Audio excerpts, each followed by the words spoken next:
ustedes por estar esta noche aquí, esta tarde, esta noche. Y a mí me gustaría, empezar.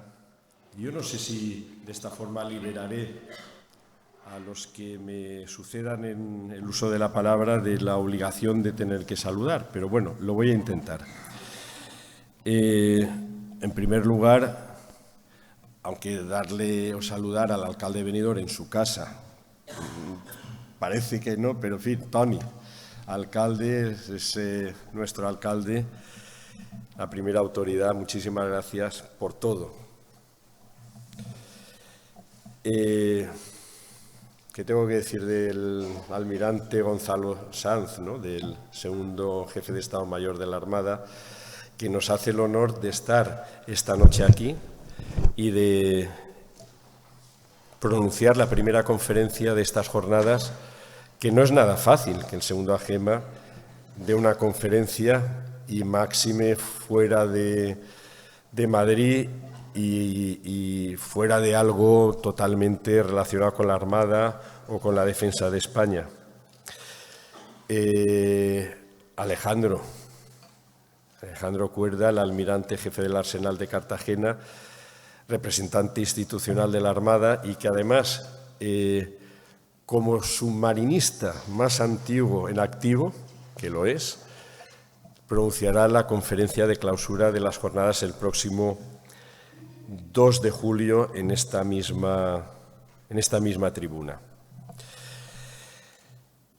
Que no se me olvide el almirante director del Instituto de Historia y Cultura Naval, Enrique Torres Piñeiro, nuestro almirante, porque al final es el jefe, el máximo responsable de estas jornadas y responsable de que salgan lo bien que están saliendo desde el principio y especialmente este año. Y diré una cosa, la mayoría de edad se alcanza con 18 años, pues en estas jornadas de la mar de Benidorm la alcanzamos con 3 ediciones, porque yo creo que más y mejor no se puede hacer.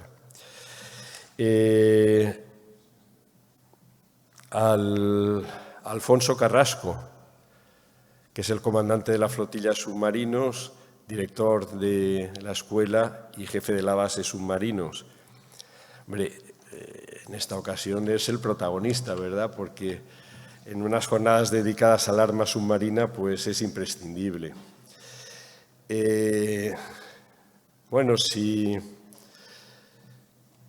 Quique Torres y el almirante Torres es responsable de estas jornadas, no menos lo es el anterior comandante naval y actual director del Archivo Histórico de la Armada, Joaquín Vegara, que aunque se ha ido a los Madriles, pero bueno, seguimos ahí conectados y está trabajando fuertemente, ¿no?, para que esto salga adelante.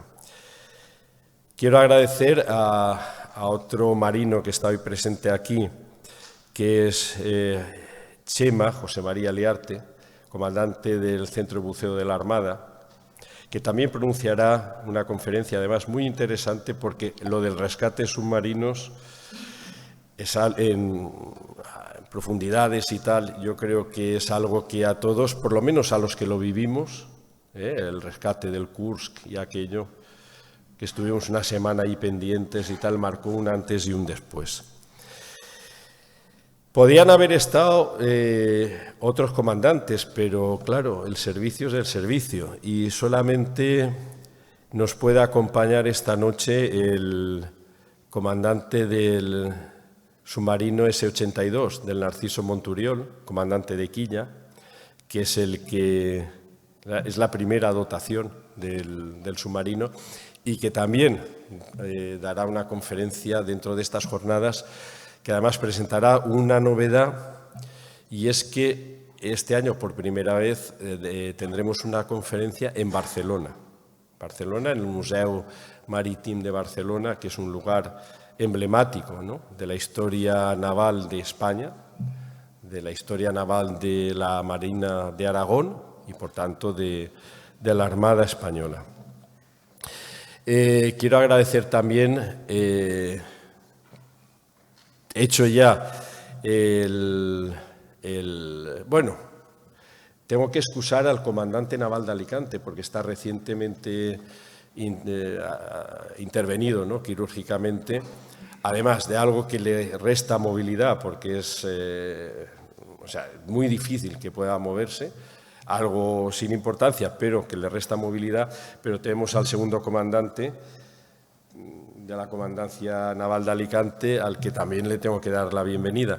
Y después de saludados, además de Kiko Zaragoza, que le toca como patrono de la Fundación, a los navales, a los marinos, que es lo que toca esta noche, también al subdelegado de Defensa, al coronel Juan Navarro, gran amigo, al teniente de la Guardia Civil de Altea, que es el máximo responsable de la Guardia Civil en esta zona. No sé si hay algún militar más, no sé si está el comisario. Hombre, está aquí, comisario. Estás tan cerca, comisario Luis Sánchez, comisario de la Policía Nacional de Benidorm, comisario jefe de la Policía Nacional en Benidorm. A los concejales del ayuntamiento, por orden aquí al concejal de Presidencia y miembro del jurado de los premios, Juan Díaz, a Jaime Jesús, nuestro concejal de Cultura, y a Francis, el concejal de Movilidad. También me gustaría saludar a don Gabriel, director de la Marina de Denia, que creo que anda por ahí, al presidente del Club Náutico de Villajoyosa, al presidente del Club Náutico de Campello, buen amigo Miguel Baena. Y bueno, yo creo que en autoridades no me dejo, creo. Y si me dejo alguna, pues me van a disculpar, que ya no lo tengo en la lista. Y a todos y cada uno de ustedes, muchas gracias por estar aquí. Las jornadas estas nacieron en el año, yo no sé si fue 2017, 2018, se programaron, hablé con el antecesor de Juan Navarro, total, que estaba de director del Instituto Juan Rodríguez Garat, se lo dijo al entonces AGEMA, que ahora es el GEMAT, el jefe de Estado Mayor de la Defensa, Teodoro, dijo, pues vamos a montar allí algo, lo hablé con el alcalde, oye, pues vamos para adelante. Se montó un lío tremendo, iba a venir una fragata programado para el 4 al 8 de mayo de 2020. No les tengo que contar lo que pasó en 2020. Después eso se paralizó por el tema de la pandemia, después pusimos en marcha otra vez las jornadas y aquí hemos llegado. Han cambiado el formato, ahora es mucho más largo, pero yo creo que es el mejor formato para hacerlo. En cualquier caso, lo que sí que tengo que decirles es que la relación de Benidorm con la Armada es histórica. A veces, cuando nos preguntamos, oye, ¿de dónde nace la relación con la Armada? Pues no sé, se pierde en la noche de los tiempos, es desde siempre. Y quizá esas historias que no sabes cuándo empiezan son las historias mejor y más importantes, porque son las que tienen un tiempo más lejano y que son más próximas a todos. Yo les agradezco, como digo, que estén en estas jornadas. Espero que lo disfruten. Muchísimas gracias. Y ahora, para presentar al conferenciante de hoy, al almirante Sanz Alicedo, llamaría al director del Instituto, almirante director del Instituto de Historia y Cultura Naval, el almirante Enrique Torres, por favor. Muchas gracias.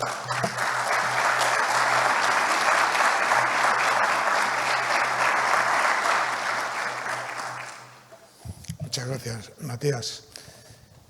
Como has dicho y ya has saludado a todas las autoridades, yo solo centralizo con el alcalde, querido Toni.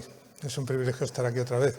Eres mi segundo alcalde, porque al sitio que más he viajado el año pasado es aquí a Benidorm y espero poder hacerlo otra vez este año. Ha pasado tiempo desde que se acabaron las últimas jornadas. Si me permiten el símil deportivo, sobre todo para los más futboleros, pues uno siente un vacío cuando se acaba cada año, cada temporada la Champions y la Liga y el Mundial y todo. Joder, hasta que pasa la pretemporada y vuelve a empezar, pues Bueno, pues esto es un poco la sensación que tenemos con las jornadas de mar, que bueno, ha pasado ya un tiempo y ya había ganas de otra vez calentar motores y volver a funcionar. Y sobre todo, como dices, Matías, porque que sea la tercera edición, pues esto significa que esto está consolidado. Y también se me ocurre un símil taurino, porque, bueno, hay feria, pero ¿quién es el cartel? ¿Quién forma parte del cartel? Bueno, pues el año pasado, ¿os acordáis que presentamos al almirante Manuel Rebollo y dije que era un referente para varias generaciones, por muchas cosas? Se me acaban los adjetivos si tengo que decir qué significa el almirante Gonzalo Sanz para la Armada de hoy. Desde luego, un ejemplo y un estímulo para todos. Gonzalo, ha mandado, por poner un ejemplo, 2 de las unidades más capaces, potentes, versátiles, llámele como quieras, de la Armada, aparte de submarinos y quizás la aviación embarcada, que es una de las fragatas, F-100, la mejor fragata del mundo, y también ha sido comandante del portaaviones Juan Carlos I. Pero si tengo que decir algo de Gonzalo, lo pueden preguntar a cualquiera, dentro de la Armada y fuera de ella. Cualquiera que pida opinión sobre Gonzalo le dirán que el aprecio que le tienen e incluso la admiración. Y es verdad, Gonzalo, además en lo profesional, ahora está en cabeza de la Armada, es el segundo jefe de Estado Mayor, pero siempre ha estado en el corazón, en la cocina, donde se preparan todas las cosas. No me gusta la palabra, pero podríamos definirlo como el ideólogo, o uno de los principales ideólogos de la Armada de los últimos años. Sabe de logística, sabe de operaciones, sabe de recursos de personal, sabe del recurso material, sabe de prácticamente de todo. Va a ser una gozada escucharle hoy. Las jornadas, como ya se ha encargado Matías de decir, versan este año sobre el submarino. No podía estar mejor elegido por 2 razones fundamentales. Porque la primera, casual, porque en el mundo de hoy, digo los tiempos que nos están tocando vivir, vamos a decir que es un mundo al menos convulso, inestable, llámelo así, y en ello, ya lo verán con lo que cuente el almirante Sanz, el submarino es un elemento diferenciador entre los que lo tienen y los que no. Y la segunda razón, y también es un agradecimiento que podríamos hacer todos los años, porque Benidorm es quizás, en torno al submarino, es quizás la ciudad que más nos ha cuidado, es la única que yo sepa, Alfonso me podrá decir si es verdad, que tiene un monumento de homenaje, aparte de otros muchos guiños por toda la ciudad, en forma de anclas, en forma de hélices, en forma de todo, pero sobre todo llama la atención el homenaje que cada 3 de julio se hace aquí en la Plaza de Benidorm, con lo cual, bueno, corren buenos tiempos, Matías, esto hay que seguir. Y nada más, era todo lo que quería decir. Tengo que mencionar, que no quiero hacerlo, no quiero despedirme sin hacerlo, que en buena parte de los piropos que le he echado a Gonzalo, buena parte de la culpa la tiene su mujer Loreto, que está aquí. Mucho mérito en ello. Así que, Gonzalo, deseando escucharte.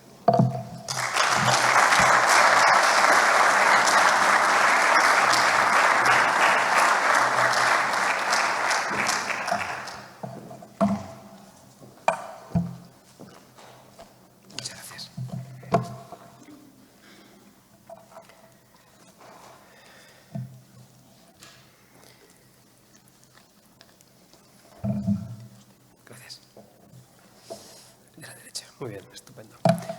Bueno, buenas tardes a todos y muchas gracias por la presentación.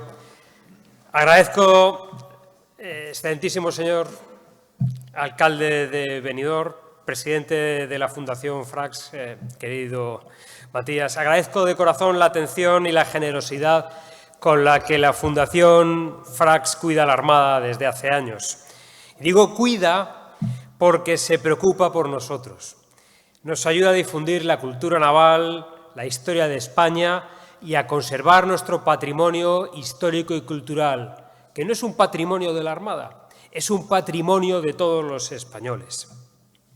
Por eso me alegra muchísimo encontrarme esta tarde entre ustedes, tarde-noche ya, para inaugurar las terceras jornadas de la mar y compartir algunas de las ideas sobre uno de los lazos que unen a la Armada con Benidorm, como ya ha explicado muy bien el almirante Torres, que es el cariño de Benidorm y la Fundación Frax por el arma submarina de la Armada.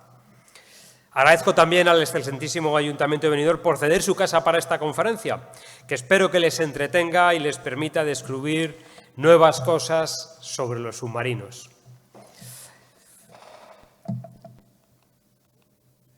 Bien, lo primero es, como decía el almirante Torres, yo no soy submarinista, pero la primera mitad de mi carrera, que se aproxima a los 40 años, me he dedicado a desarrollar y probar procedimientos para detectar submarinos, protegernos de los submarinos y hacer frente a los submarinos, con lo cual les voy a dar la perspectiva de lo que los submarinistas llaman el blanco de superficie, que es como nos tratan a los que no somos submarinistas.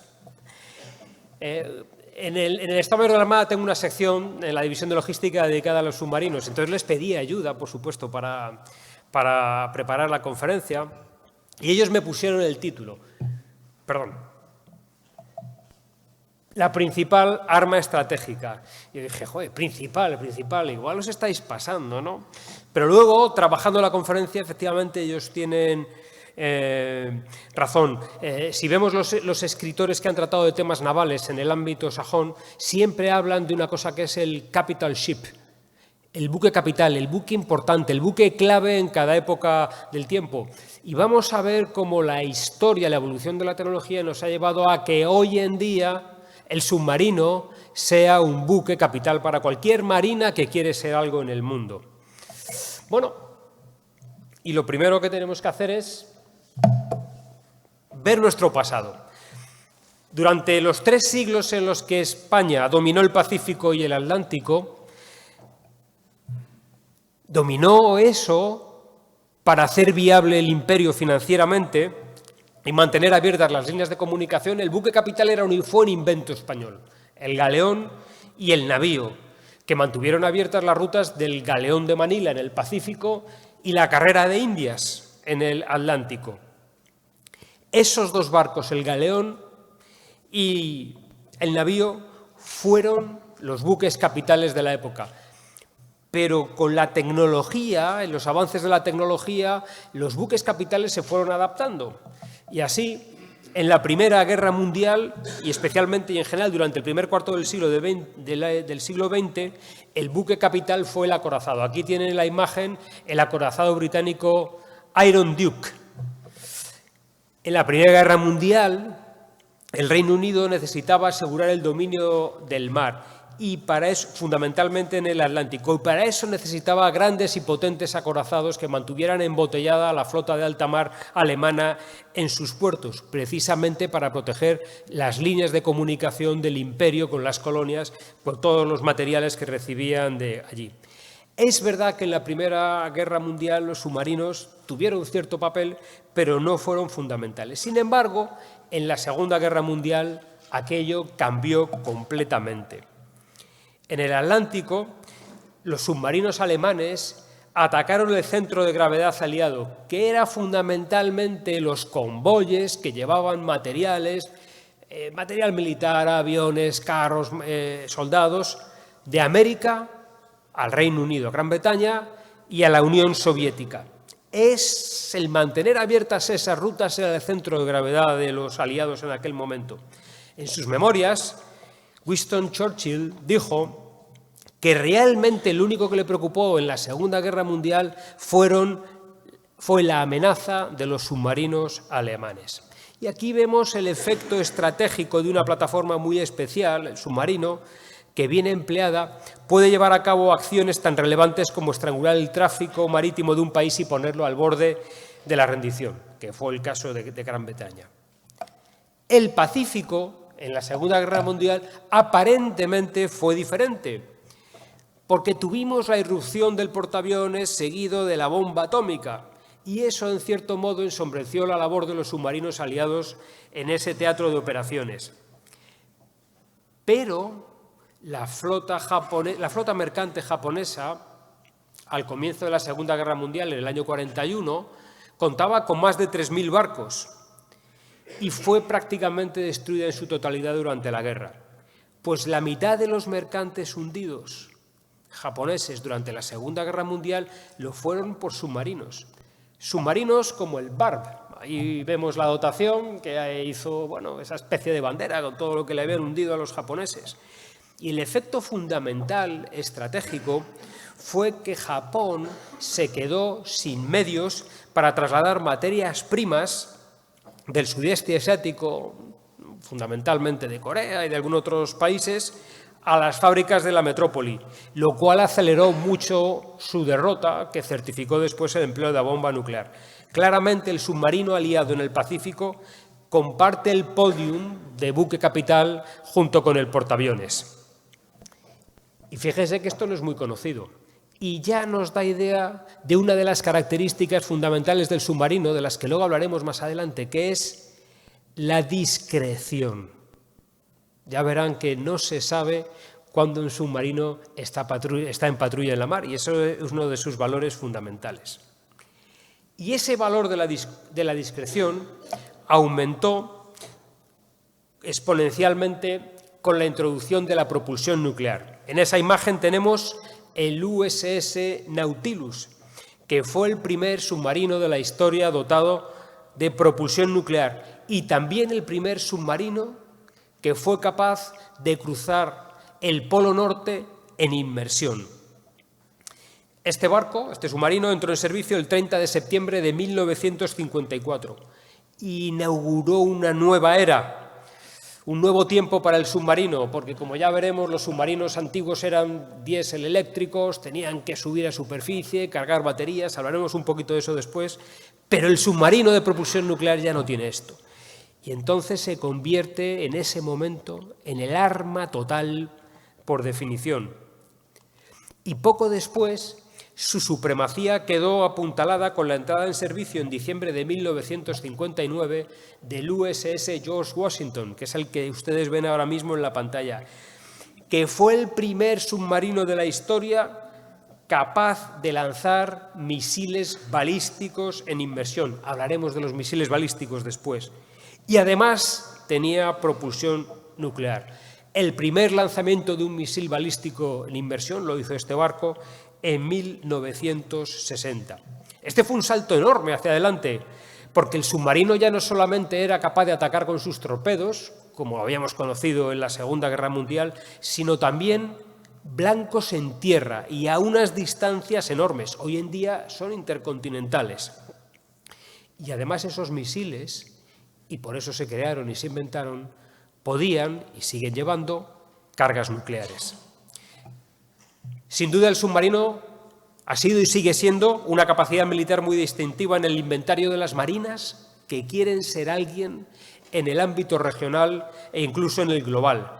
Y aquí conviene resaltar, y también hablaremos un poco de esto al final de la presentación, que hay muy pocas naciones en el mundo que son capaces de diseñar y construir sus propios submarinos. Y una de ellas es España, con el programa S-80, que como ustedes saben nos ha costado una barbaridad. Pero ahí está el Isaac Peral, el S-81, navegando. El conocimiento técnico y las tecnologías asociadas al diseño y construcción de submarinos son un verdadero tesoro para todas aquellas naciones que lo han conseguido desarrollar y lo protegen mucho. Y sobre este punto hablaremos, como les he dicho, al final de la presentación.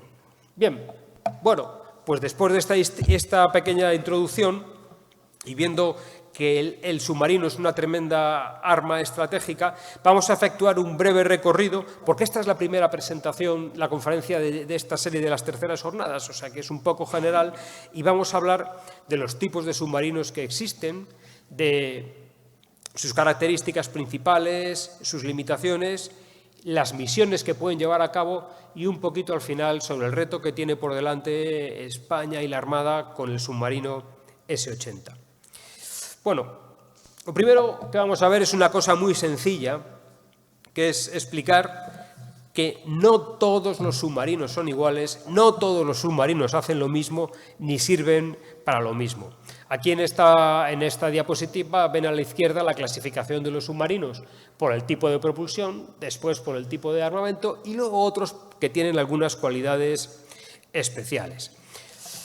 Por el tipo de propulsión, si empezamos de abajo arriba, abajo tenemos los diésel eléctricos. Son los submarinos de la Segunda Guerra Mundial, que han evolucionado en el tiempo, son más modernos, pero siguen existiendo ahora. Son submarinos que en inmersión navegan utilizando motores eléctricos que se alimentan por unos bancos de baterías muy grandes. Pero estos bancos de baterías hay que recargarlos y eso obliga al submarino a subir a cota periscópica, quedarse a 10 o 12 metros, quizá, por debajo de la superficie del mar, sacar un mástil que se llama snorkel, que sirve para tomar aire del ambiente y poder arrancar unos generadores diésel que vuelven a cargar la batería y una vez que la batería cargada el submarino puede hacer inmersión otra vez. Bueno, eso les hace ciertamente indiscretos, como ya veremos un poco más adelante. Hay otro paso siguiente en el que la Armada está trabajando y de la serie S-80 el tercer submarino será el primero que lo tenga, que es el tener un sistema de propulsión independiente del aire que complementa las baterías. Básicamente es un sistema que emplea una reacción química para generar energía eléctrica que sirve para cargar las baterías o para hacer funcionar directamente el motor del submarino, que es eléctrico. Simplemente, lo que sirve es para que el submarino pueda estar en inmersión más tiempo. Pero no tanto como el submarino nuclear. El submarino de propulsión nuclear tiene un reactor nuclear y puede estar navegando todo el tiempo que quiera, mientras tenga combustible. Podría navegar eternamente. Y el límite pues está en la capacidad mental y física de la dotación, porque el barco, igual que todos los submarinos, tiene sistemas para reciclar el aire y permitir la vida a bordo durante todo el tiempo que sea necesario. En la siguiente columna, los submarinos también se pueden distinguir por el tipo de armamento que tienen. Cuando hablamos de un submarino de ataque, pues es un submarino tradicional que utiliza sus torpedos, pero ya hoy en día la mayor parte de los submarinos tienen misiles de crucero. Un misil de crucero es un misil que una vez lanzado sigue una trayectoria próxima al agua, próxima a la superficie de la Tierra, para atacar un barco o para atacar un blanco en tierra. En la Armada todavía no los tenemos, pero estamos en un programa internacional que nos va a permitir tenerlos en colaboración con otras naciones europeas en el medio plazo, en el plazo de 4 o 5 años. Y los últimos son los submarinos balísticos. Estos son los submarinos que llevan unos misiles que se lanzan verticalmente, salen de la atmósfera, llegan a la estratosfera y tienen un vuelo en forma de parábola que les hace llegar a un punto muy lejano, a otro continente, para atacar blancos específicos en tierra.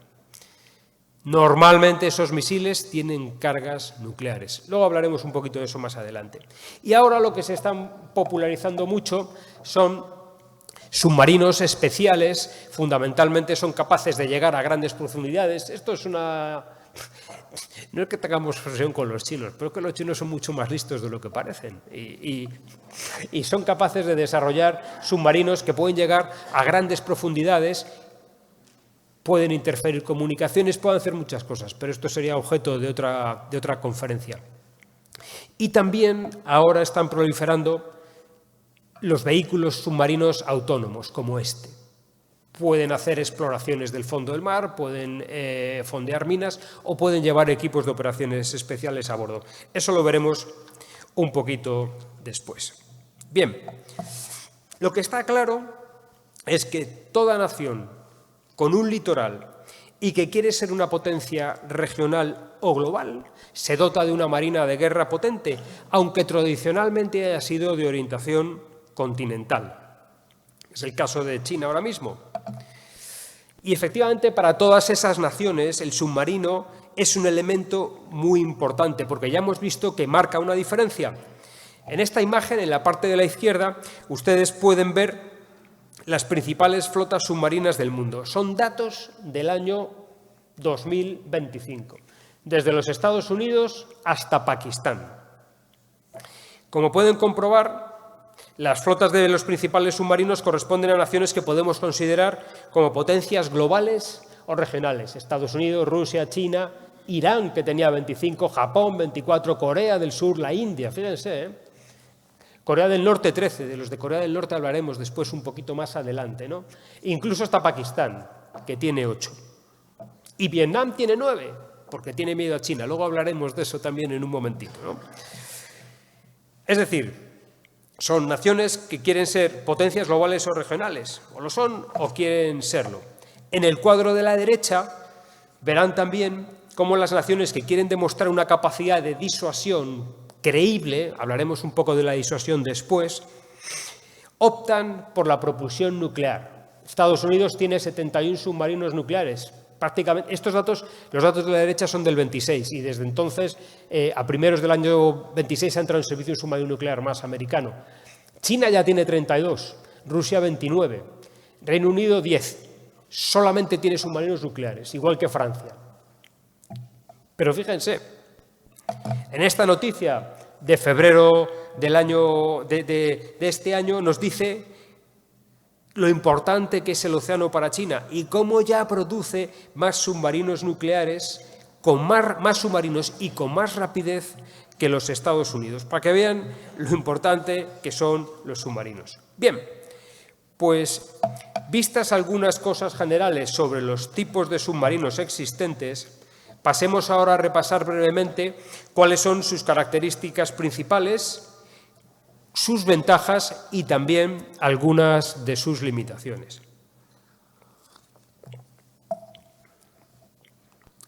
Sin duda, la principal característica del submarino es la discreción, el no ser detectado. Esta imagen que ven aquí les puede engañar, porque normalmente del submarino no se ve nada, porque siempre está debajo del agua. Ya se preocupan ellos de ser muy discretos cuando tienen que sacar algo por encima de la superficie. Esta es una imagen de un ejercicio de submarinos con buques de superficie que permite a la dotación del barco de superficie identificar los distintos mástiles que un submarino puede sacar en superficie, ¿no? Ahí están. Bueno, ahí hay periscopios, hay una antena, está el snorkel, hay muchas cosas ahí. Eso no se ve nunca. Eso es solamente para un ejercicio, para que los de superficie aprendamos a identificarlos. Y el submarino es discreto visualmente porque nunca se le ve. Y también acústicamente, porque el submarino está fabricado para emitir al agua, al mar, al océano, el menor ruido posible. Su propulsión es muy silenciosa y todos los equipos que están montados a bordo están instalados de tal manera que transmiten al casco y por tanto al mar la mínima vibración posible, porque la única manera de detectar el submarino es por el ruido. Y como les digo, es muy silencioso y ya veremos un poco más adelante cuando hablemos de comunicaciones que pueden recibir comunicaciones cuando están en inmersión. Otra cosa que les caracteriza es la potencia de fuego. El arma más conocida por todos es el torpedo, pero los torpedos hoy en día no son torpedos que chocan contra el casco de un barco, son torpedos que van guiados por un cable desde el submarino que los lanza, el operador los guía hasta el blanco y estallan por debajo del barco, 4, 5, 6 metros, dependiendo del tamaño del blanco. Y lo que hacen es que con esa explosión levantan el barco en vilo fuera de la superficie y el barco se parte en dos.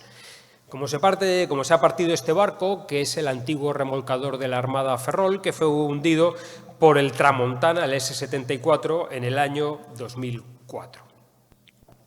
Además del torpedo, como hemos hablado antes al hablar de los distintos tipos de submarino, los submarinos pueden llevar minas, pueden llevar misiles para atacar buques y pueden llevar misiles para atacar blancos en tierra. Pero lo importante es la concentración de armamento a bordo, porque el submarino es fundamentalmente un arma en sí. El submarino es un arma en sí. Eso no ocurre con todos los barcos de superficie, pero sí especialmente ocurre con el submarino. Como les he dicho, el submarino es muy silencioso y es muy silencioso porque fundamentalmente lo que hace para combatir es escuchar los sonidos que hay en la mar. Esto, que es difícil de interpretar, es con lo que habitualmente trabajan los analistas acústicos de los submarinos. El elemento, el sensor principal que tiene un submarino es el sonar pasivo, que escucha el ruido ambiente del mar y escucha todos aquellos ruidos que son diferentes del ambiente del mar. Esos sistemas son capaces de detectar ruidos relacionados con barcos o con otros submarinos. Y esto, que para ustedes, igual que para mí ahora, porque cuando era joven lo entendía, puede que no les diga nada, pero todas esas rayas que aparecen ahí, las más anchas, las más estrechas, una que está ahí en medio que parece que se curva hacia su izquierda, eso, el analista acústico que va al bordo del submarino es capaz de interpretarlo e identificar ruidos relacionados con equipos concretos de barcos. Son capaces de determinar, en un barco cualquiera, a qué revoluciones está girando el eje, cuántas palas tiene la hélice de ese barco. Y si tienen la inteligencia adecuada, y de eso hablaremos un poquito después, son capaces de identificar un barco concreto. Son capaces de saber en qué dirección está. Y luego, con unos procedimientos de análisis y seguimiento a bordo muy especiales, saber exactamente dónde está y a qué rumbo va. Y si saben exactamente dónde está, a qué rumbo va y qué ruido es o qué sonido es el que identifica ese blanco, le pueden lanzar un torpedo, como les he dicho, filoguiado, ir guiando el torpedo con el cable y cuando el torpedo escucha el blanco, dejarlo ir. Con lo cual, el submarino se convierte en un arma tremendamente letal. También pueden comprobar ese blanco que han identificado a base del sonido, utilizar el periscopio. Los periscopios hoy en día son optrónicos, son electrónicos, sirven para ver de día, para ver de noche, tienen un telémetro láser para medir una distancia si es necesario, tienen uno grande de observación que se ve muy bien, tiene otro pequeñito que se llama de combate, que es mucho más discreto, pero lo importante es que esa mezcla de sensores y de armas convierten al submarino en un arma tremendamente discreta y tremendamente eficaz. Ya veremos que tienen más cosas para detectar emisiones de comunicaciones y de radar, pero lo vamos a ver un poquito más adelante. Bueno, hemos visto cosas buenas que tienen los submarinos, pero los submarinos también tienen limitaciones. No quieren salir las limitaciones, sí, ya salen. Lo primero es las comunicaciones. Si uno está debajo del agua, a 200 o 300 metros de profundidad, ¿cómo se comunica con el mundo? Bueno, pues no puede. No puede. El submarino, para recibir instrucciones de tierra, lo puede hacer con mucha discreción. Existen sistemas de radiodifusión mediante los cuales el submarino puede recibir órdenes e información de tierra. Igual que ustedes en una radio pueden sintonizar una emisora cualquiera, el submarino en inmersión debajo del agua puede largar una antena que escucha determinadas frecuencias, porque hay determinadas frecuencias de la radio, que son muy bajas, que penetran en el mar.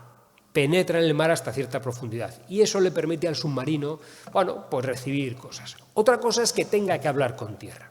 Entonces ya el problema es diferente. Entonces tenemos que recordar la primera fotografía que les ponía con los mástiles, ¿no? Entonces el submarino tiene que sacar una antena. Puede ser una antena convencional para hablar por radio o puede ser una antena de comunicaciones vía satélite, que es mucho más discreta. Ahí en la comunicación vía satélite le permite intercambiar información mucho más rápido y mucha más cantidad y mucha más calidad de la información. Pero lo importante es que si el submarino no es un poquito indiscreto sacando una antena por encima de la superficie, no se puede comunicar. Y tiene que hacerlo periódicamente, ¿no? Habrán visto muchas veces en películas, ¿no?, que el comandante ha recibido una orden. ¿Se acuerdan de aquella película de Marea Roja? Denzel Washington, Jim Hackman, ha recibido la orden de lanzar un misil. Bueno, y me voy para abajo. ¿Y ahora qué hago con esa orden? ¿No? Bueno, pues esa responsabilidad y ese problema de mando que tienen los comandantes de los submarinos es real, porque no siempre las circunstancias tácticas les permiten comunicar con tierra como a ellos les gustaría, ¿no? Bien. Luego del cine hablaremos un poquito después. También tienen otras limitaciones, que son, en el caso de los submarinos diésel eléctrico o que tengan un sistema de propulsión independiente del aire, como van a tener los nuestros, son las limitaciones de la batería y, por tanto, las limitaciones de la velocidad. Como les he dicho, el submarino navega en inmersión, un submarino convencional, no uno nuclear, utilizando la batería. Su banco de batería. Les da para navegar varios días en inmersión, despacito. Pero luego en algún momento tienen que recargar la batería. El submarino nunca va a dejar que la batería se gaste completamente. Siempre va a procurar estar en inmersión con la batería lo más cargada posible, sobre todo si está en una situación táctica en la que tiene que efectuar un ataque o tiene que hacer una retirada. Necesita tenerla cargada. Y para cargar la batería necesita sacar el snorkel, que es este mástil que permite tomar aire del exterior y así arrancar un generador diésel que carga las baterías. Pero ya ven ahí, bueno, ese mástil grande con toda esa especie de estela y humareda que lleva y que es bastante indiscreto. El comandante tiene que hacer esa gestión. Cuanto más rápido vaya en inmersión, más rápido voy a gastar la batería. Cuanto más sistemas tenga funcionando en inmersión, más rápido voy a gastar la batería. ¿Dónde está el blanco? ¿Cuál es la misión que tengo que hacer? Son los grandes problemas en los que se encuentran los comandantes de los submarinos. Nosotros, a partir del submarino S-83, el Cosme García, que entrará en servicio, si Dios quiere, dentro de un par de años, tendremos a bordo un sistema independiente, de propulsión independiente del aire que va a complementar a la batería. Va a permitir que el submarino esté en inmersión más tiempo, pero no es un submarino nuclear. El comandante va a tener que seguir gestionando este gasto de energía a bordo y calcular cuándo va a tener que subir el snorkel y cargar la batería.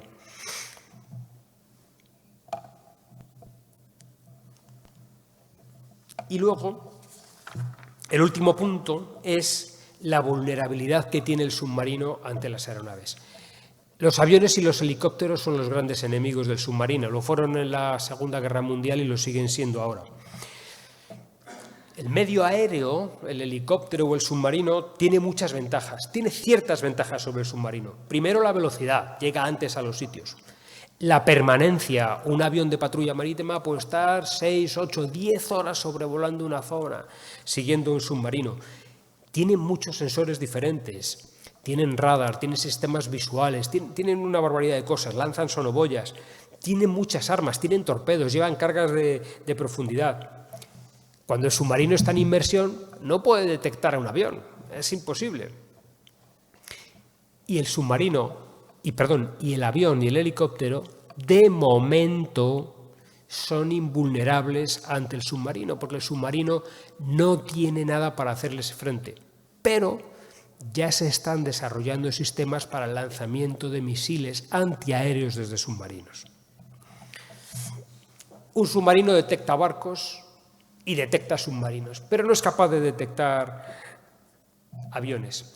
Y es especialmente vulnerable cuando tiene que sacar una antena para comunicaciones o cuando tiene que sacar un mástil con el snorkel para arrancar los generadores y recargar las baterías. Ese es el momento en el que el avión o el helicóptero va a intentar pillarle.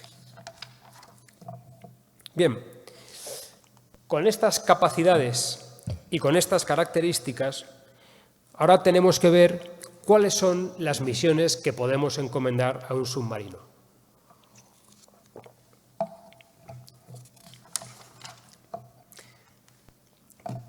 Pues el submarino, su principal contribución es a la disuasión. La disuasión. Nadie en su sano juicio quiere una guerra. Nadie. Y la mejor herramienta para evitarla es la disuasión. Y la disuasión consiste en que un adversario perciba que tiene mucho que perder y muy poco que ganar en un enfrentamiento con nosotros. Si es posible transmitir esa idea, hacerle percibir eso, la disuasión estará garantizada. Pero la disuasión tiene 3 elementos, que son los que aparecen aquí en la diapositiva, y hacen falta los 3. El primero, una fuerza militar suficientemente potente, dependiendo del adversario que pensemos que se va a querer enfrentar con nosotros. Tiene que ser una fuerza creíble. El segundo, la voluntad política, sí, del gobierno de la nación que sea, de emplear la fuerza militar si es necesario para defender los intereses fundamentales de la nación, la soberanía nacional, la integridad territorial u otros intereses que para la nación sean esenciales. Es decir, fuerza militar y voluntad de emplearla. Si falla cualquiera de las dos, estamos mal. Y la tercera es la comunicación estratégica. Como les decía, la disuasión es una cuestión de percepciones. Que el adversario perciba, como dicen los americanos, we mean business, lo vamos a hacer. Si haces esto, nosotros vamos a reaccionar con la fuerza militar. Y hay que trasladarles el mensaje. Y ese mensaje se puede trasladar de distintas maneras.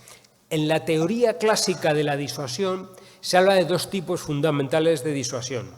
La disuasión por castigo y la disuasión por negación. Vamos a ver unos ejemplos con submarinos implicados.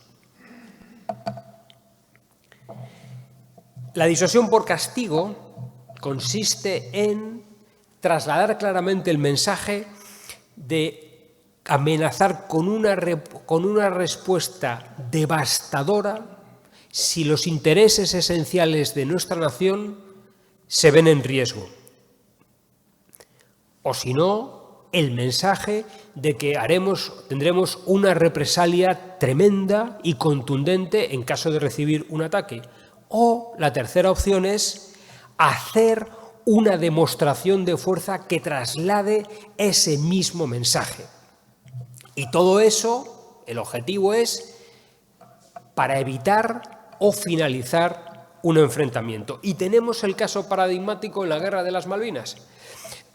Después de que los argentinos tomaran las Malvinas, lo primero que hicieron los ingleses fue desplegar submarinos nucleares. Fue la primera fuerza británica que llegó. Después venía la fuerza anfibia. Y en un momento dado, al comienzo, casi antes de que la fuerza británica estuviera en posición cerca de las islas, los argentinos sacaron a la mar su flota, dividida en 2 grupos.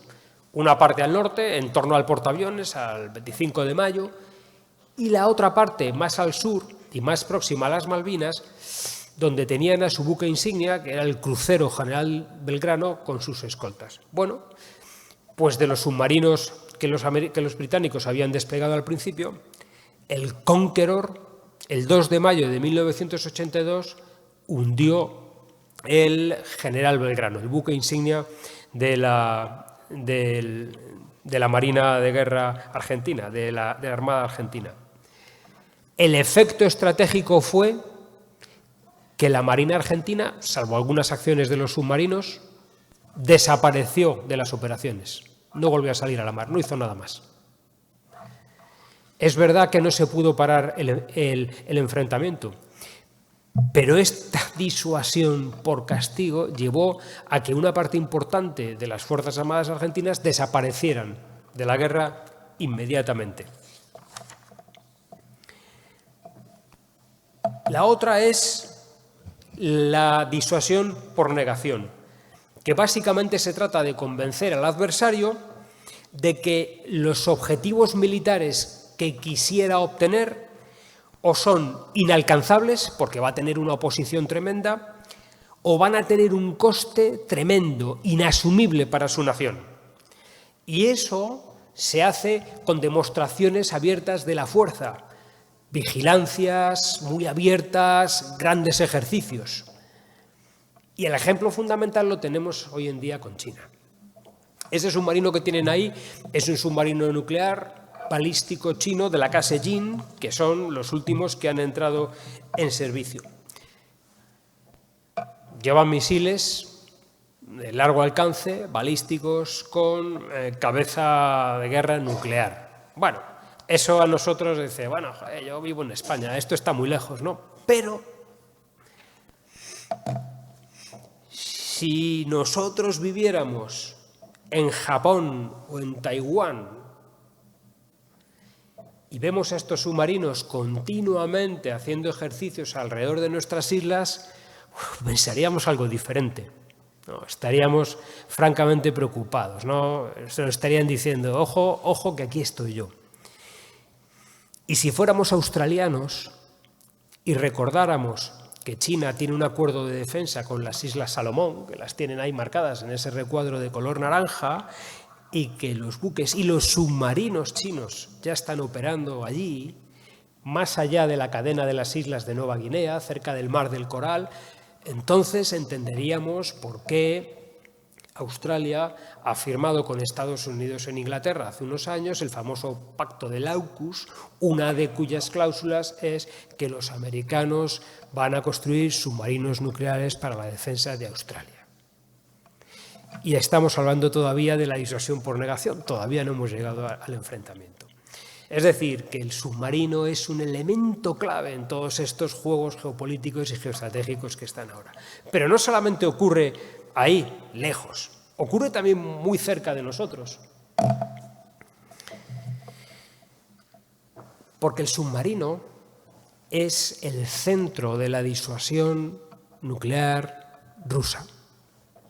Ahí tienen un gráfico, bueno, del mar del Ártico, no sé si se ve muy bien, creo que aquí tiene una cosita para ver. A ver. Ah, muy bien. La principal base rusa en el Ártico es Murmansk, que está aquí. Es una base de submarinos nucleares, balísticos rusos. Esto que aparece aquí como Bastion, toda esta zona que está aquí, es una zona que Rusia domina a base de la presencia de aviones, buques de superficie y asentamientos de misiles todo alrededor, para que los submarinos balísticos suyos puedan operar allí con toda la seguridad del mundo, para que los barcos de la OTAN, los barcos americanos, no entren ahí. Y ahí tienen sus submarinos balísticos desplegados perfectamente, ejerciendo la disuasión nuclear desde allí, bien protegidos. Y la mayor preocupación de la OTAN a día de hoy es que por estos huecos de aquí, entre Groenlandia e Islandia y entre Islandia y el Reino Unido, se pueda colar un submarino nuclear ruso sin ser detectado. ¿Se acuerdan cuando les hablaba de los sensores, que es submarino en inmersión? Lo que hace es escucha ruidos que puede identificar con plataformas. Bueno, el juego aquí es cuando un submarino pasa esas barreras, es detectado, sabemos qué ruidos hace, esa información se comparte con otras naciones, de manera que los submarinos pueden ser seguidos continuamente allá donde van por otros submarinos, aviones u otros buques de naciones de la OTAN para saber siempre dónde están. Pero los importantes, los balísticos, lanzadores de misiles, están escondidos ahí y protegidos. Bueno, si la disuasión falla, lo siguiente es el combate. Y en el combate el submarino también tiene mucho que decir. Porque los submarinos, como les decía al principio cuando hablábamos de los tipos, tienen una capacidad muy importante de ataque a tierra, ya sea con misiles de crucero, de esos que van pegados al agua y luego van siguiendo el terreno, o balísticos que suben a la estratosfera, bueno, y caen a muy larga distancia en un blanco en tierra con muchísima precisión. Tienen carga que pueden llevar además carga nuclear. Lógicamente, no solamente se pueden lanzar en superficie. Este es un submarino americano lanzando desde el Polo Norte, cerca del Polo Norte, sino, lógicamente, lanzan en inmersión. Y esto es interesante porque si ustedes han seguido un poco el conflicto de la guerra entre Ucrania y Rusia, sabrán que los ucranianos han sido capaces de hundir un montón de barcos rusos en el Mar Negro y atacar barcos en puerto. A día de hoy, o desde hace más de 2 años, las únicas unidades rusas que navegan por el Mar Negro son los submarinos, que van en inmersión. Los ucranianos no son capaces de detectarlos. Y la función principal de esos submarinos rusos es esta: lanzar misiles de crucero contra blancos en tierra ucranianos. Bien. Además del ataque a tierra, otra de las funciones principales que hoy en día llevan a cabo los submarinos modernos es la inserción y la extracción de equipos de operaciones especiales. Como hemos dicho, que son muy discretos, se pueden acercar a tierra y por distintos métodos pueden lanzar y recoger equipos de operaciones especiales. Bueno, pueden llevar embarcaciones fijas en la cubierta del submarino, el submarino sale un poquito de superficie, sale el equipo de operaciones especiales, se montan las embarcaciones y se van.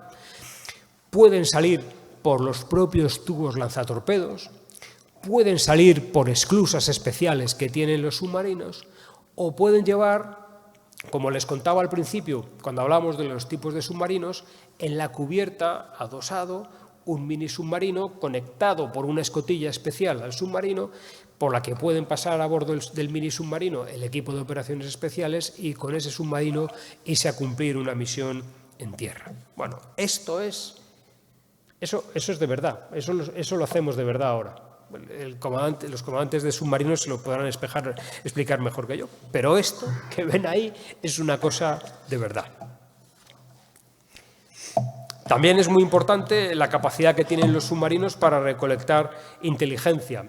Se despliegan en una zona y pueden pasar información sobre fuerzas de superficie, dónde se están moviendo.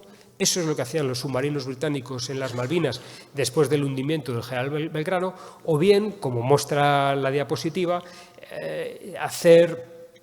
obtener información de instalaciones relevantes en tierra. En este caso es un faro en Sicilia, parte de un ejercicio. Pero este es el tipo de cosas que pueden hacer porque son buques muy, muy discretos, como les decía. También bueno, lo que ustedes conocen de la Primera y la Segunda Guerra Mundial es atacar al tráfico marítimo, ¿no? Esta foto es de la Segunda Guerra Mundial. Un barco mercante de ese tamaño, el barco medio, podía tener 5 o 8.000 toneladas de desplazamiento, más o menos, en los años 40. Esa era una media, ¿no? Entonces, son cosas de estas que parecen que están un poco anticuadas, ¿no? Pero si miramos lo que estaba pasando hace unos meses en el estrecho de Bab el-Mandeb con los hutíes, o lo que está pasando ahora en el estrecho de Hormuz con la Guardia Revolucionaria iraní, bueno, son cosas no tan alejadas de la realidad. Y como todo, hay que ponerlo en perspectiva, ¿no? Y para ponerlo en perspectiva yo creo que nos vale esta imagen, ¿no? Recordarán en el año 21 el portacontenedores Ever Given. Este era un portacontenedores japonés que por una mala maniobra, la combinación de factores climatológicos, quedó atravesado en el canal de Suez. Buques mercantes de la Segunda Guerra Mundial entre 5.000 y 8.000 toneladas, más o menos de media. Este barco desplaza 265.000 toneladas. 265.000 toneladas. El comercio marítimo es una actividad comercial. Luego busca la eficiencia. Lo que estamos viviendo ahora, hoy en día, es menos barcos, pero cada vez más grandes. Cada vez más grandes. Por eso, el impacto de la pérdida de un barco como este no es que dejemos de recibir las cosas de Amazon y todo esto. Es que esto afecta realmente al comercio mundial.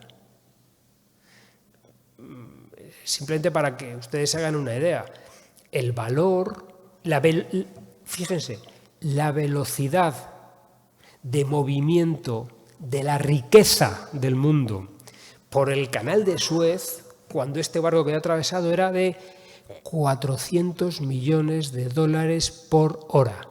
Por hora. Si pudiéramos medir la velocidad de movimiento de la riqueza por el canal, era 400 millones de dólares por hora. Pues imagínense la pérdida de un barco, esto es en un conflicto. Lo estamos viendo un poco en el estrecho de Hormuz.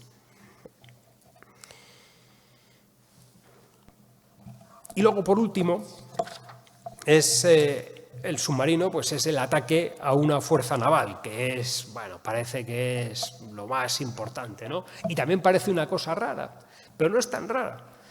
Hace unas semanas conocíamos el hundimiento por un submarino nuclear americano de una corbeta iraní, la corbeta Daran. Y eso es, la verdad, que resultaba un poco chocante. Hemos visto antes el hundimiento del general Belgrano por el Conqueror. Y ahora yo les traigo aquí esta imagen, que es la corbeta de Corea del Sur, Cheonan. Este barco fue hundido por un submarino de Corea del Norte en el año 2010. Ustedes saben, la frontera de Corea del Norte y Corea del Sur es uno de los puntos calientes del planeta, pero no solamente en tierra, en la mar también. Este barco estaba efectuando una vigilancia de noche cerca del paralelo 38, que es la frontera entre Corea del Norte y Corea del Sur. Bueno, pues los coreanos del norte lo hundieron en un ataque que fue muy difícil de atribuir. Hubo que hacer una investigación muy exhaustiva para determinarlo, pero ahí lo tienen. No es una cosa tan rara. Esto puede ocurrir. Muy bien, pues ya hemos visto cómo son los tipos de submarinos, los medios que tienen, las limitaciones que tienen y las misiones que pueden cumplir. Pero todos nosotros sabemos... perdón, me quedaba una, que es el minado ofensivo. Perdón, el minado ofensivo. La mina es un arma muy barata, muy barata. Nosotros tenemos minas, cantidad.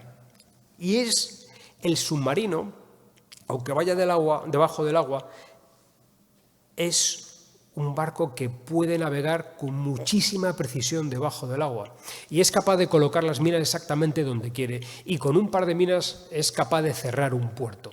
Ahora mismo en el Mar Negro hay muchas rutas marítimas y puertos de Ucrania que están cerrados precisamente por el minado, y ahora tenemos la preocupación de qué está ocurriendo en el estrecho de Hormuz con las minas, y limpiar una zona marítima, una ruta de minas, es una cosa francamente complicada.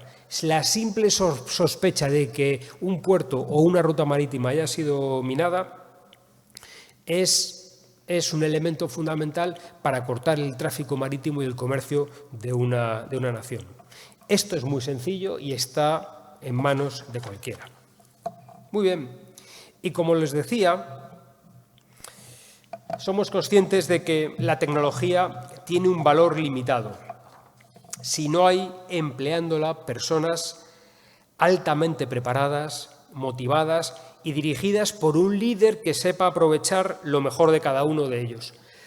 En mi opinión, históricamente, los submarinos son un tremendo caso de éxito en este ámbito, por lo que no podemos finalizar esta charla sin hablar un poco de las dotaciones de los submarinos, qué hacen, cómo son y cómo viven. Esta foto que tienen aquí es la dotación del submarino británico Upholder, que en la Segunda Guerra Mundial fue probablemente el submarino más exitoso y que se tomó como ejemplo de unidad, capacidad y de éxito.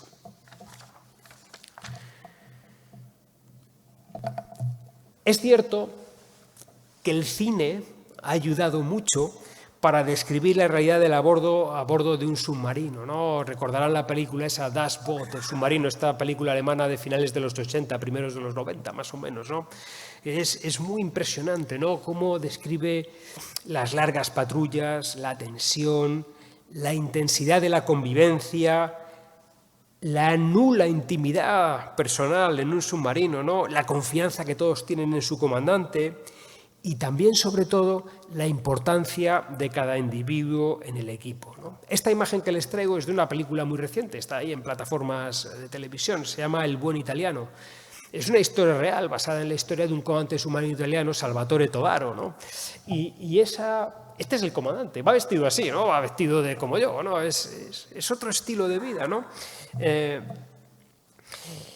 Y aparte de los tintes dramáticos propios del cine en las películas, lo que se muestra en mi opinión, en estas películas, representa muy bien la realidad.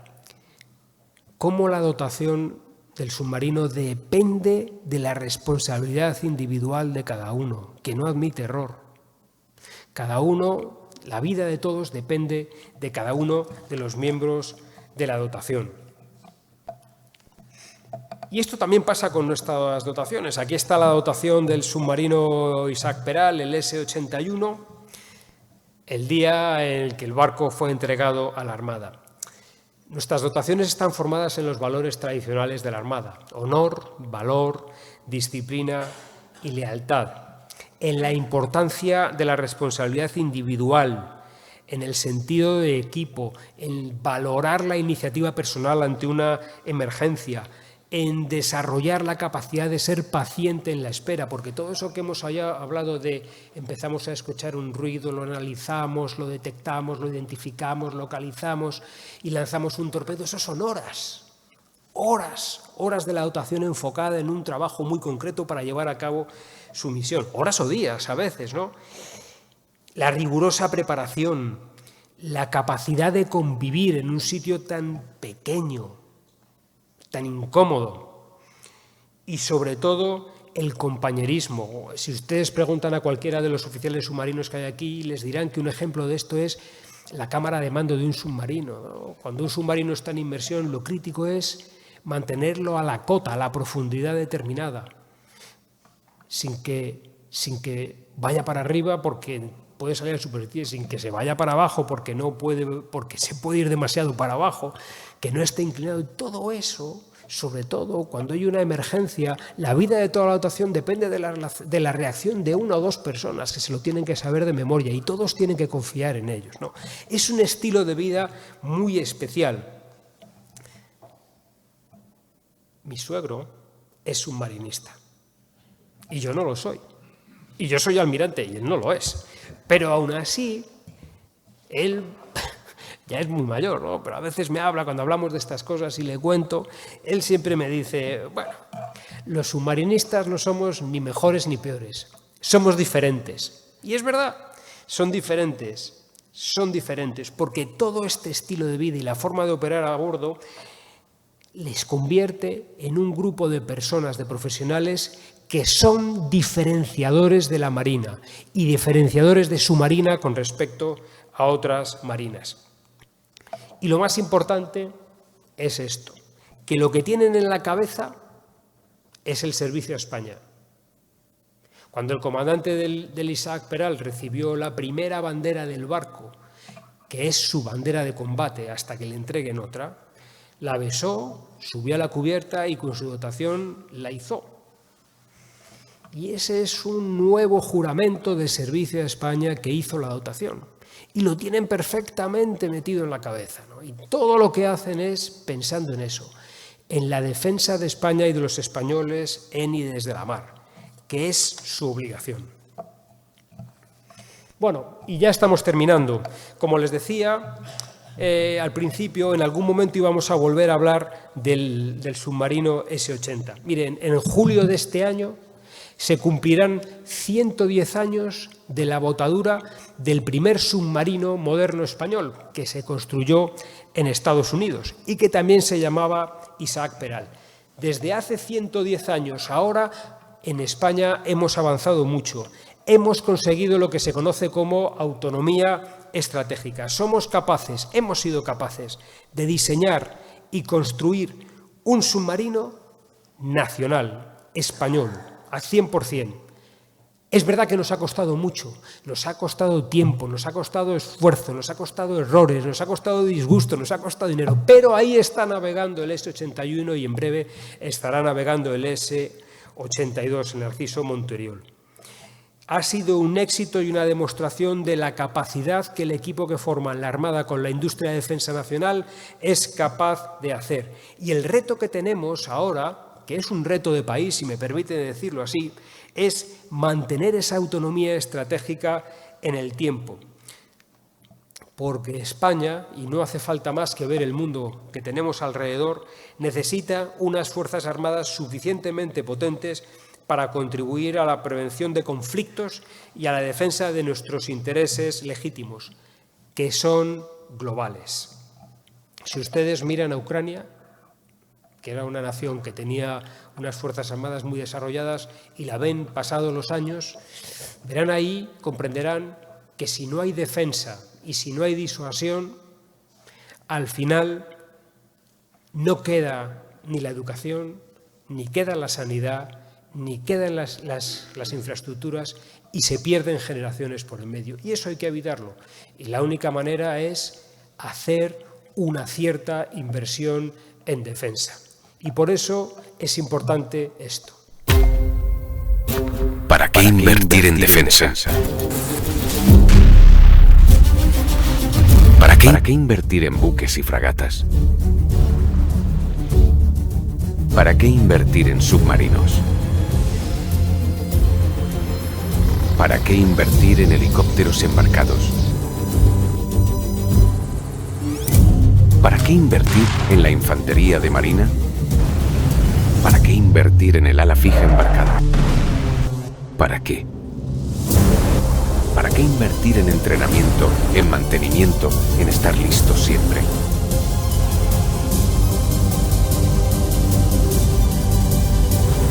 ¿Para qué?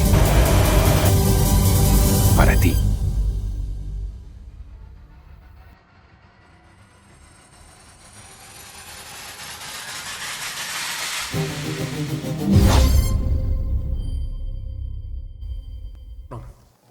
Y hasta aquí hemos llegado. Muchas gracias por su paciencia y por su atención. Muchas gracias.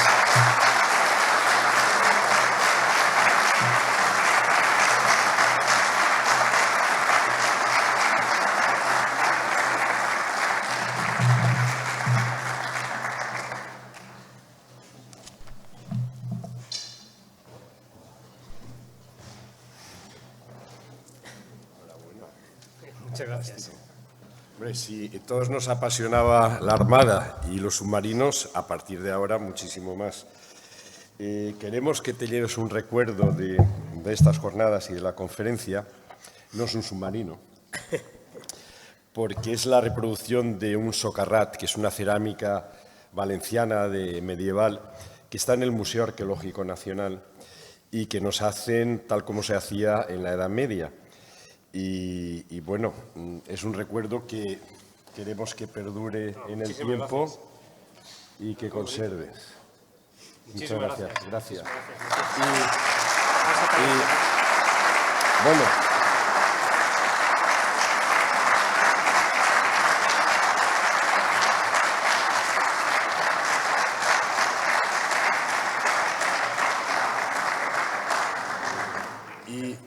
y nos gustaría a todos que para cerrar el acto, para terminar hoy esta jornada inaugural, nuestro alcalde, pues nos dirigiera unas palabras.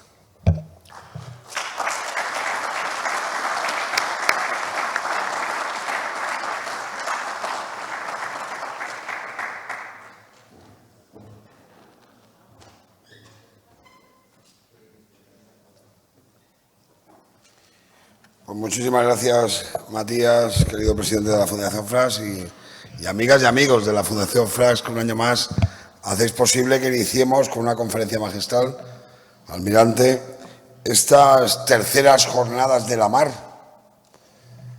El almirante Gonzalo Sanz Alicedo nos ha concedido el honor, segundo jefe del Estado Mayor de la Armada, de iniciar estas terceras jornadas que, como bien decía Matías, pues, bueno, empezaron, desde luego, con la colaboración de la Armada y pese a algunas vicisitudes, no menores, fuimos capaces de retomar y de entre todos disfrutar y hacer disfrutar a Benidorm de unas jornadas de altísimo nivel que incrementan muchísimo, jalonan magníficamente bien nuestra programación cultural de todo el año. Lo hacen de manera muy seria, muy rigurosa.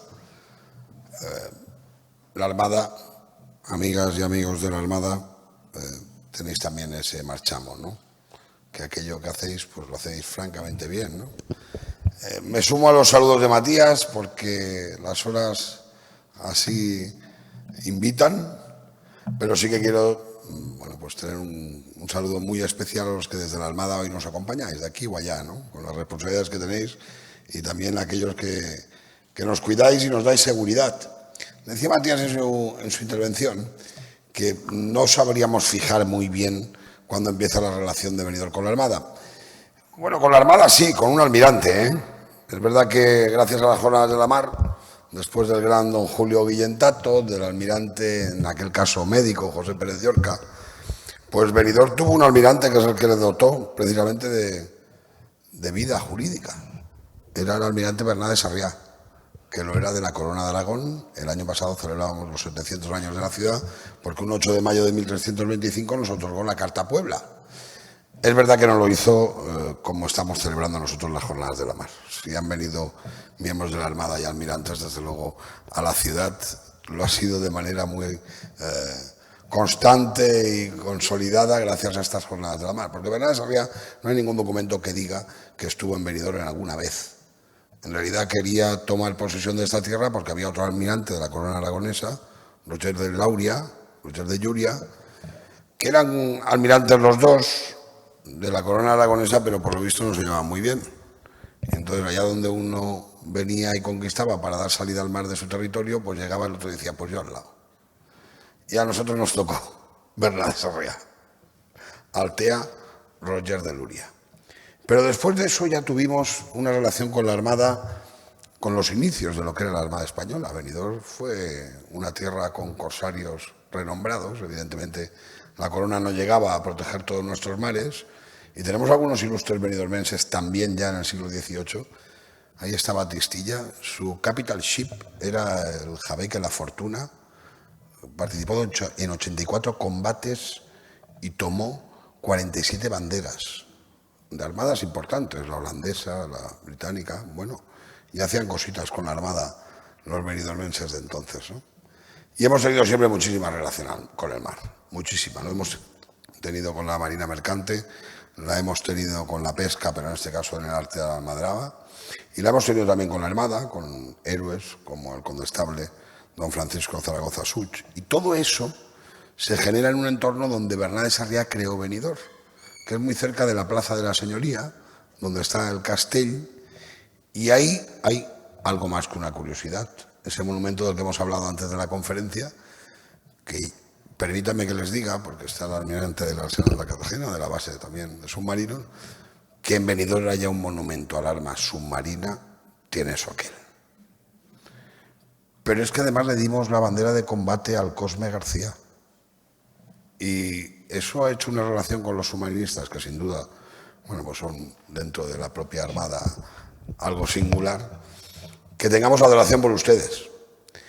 Cuando hemos visto el último vídeo con el que el almirante, segundo jefe de Estado Mayor, finalizaba su conferencia, me venía a la cabeza el hilo de lo que estaba pensando a lo largo de toda su conferencia, ¿no? Y tienen ustedes en Benidorm además una buena plaza para ello. No he visto yo al menos este extraordinario vídeo en ninguna televisión. Con perdón. A veces uno es alcalde y puede decir cosas que los demás pueden escuchar y hacer caso o no. No sé qué estamos haciendo. El otro día coincidíamos, de hecho he saludado al teniente de la Guardia Civil, coincidíamos en una feria de ocupación, de empleo, de estudios, donde también estaba la Policía Nacional, donde también estaba la Armada, porque en Benidorm entendemos que no hay que tener complejos tampoco en nada, que invertir en la Armada Española, al igual que en nuestras Fuerzas Armadas, en nuestros fuerzas y cuerpos de seguridad del Estado, es invertir en nosotros, en invertir en nuestra seguridad. Nos dedicamos al turismo. Aquí tuvimos base de la Sexta Flota Americana. Aquí, en nuestra bahía, quiero decir. Aquí hemos recibido siempre con los brazos abiertos. Nuestra ciudad está llena, jalonada de nomenclaturas, denominaciones, elementos que que nos recuerdan nuestra relación no solo con el mar, sino con la Armada Española. Invertir en ti, invertir en nosotros, en todos y cada uno de nuestros españoles, es algo que deberíamos estar defendiendo todos los días. Nos dedicamos al turismo y nos gusta cuidar de las personas. Pues yo me gustaría finalizar mis palabras en esta jornada de clausura de las terceras jornadas de la mar de Benidorm, diciendo que a nosotros lo que nos gusta de verdad es cuidar de las personas que nos cuidan. Y entre ellos, sin duda, ahora con mucha más profundidad en el conocimiento, nuestra Armada Española y como cosa singular, pero desde luego impresionante, nuestra arma submarina. Muchísimas gracias, almirante, muchísimas gracias a todos. Buenas noches.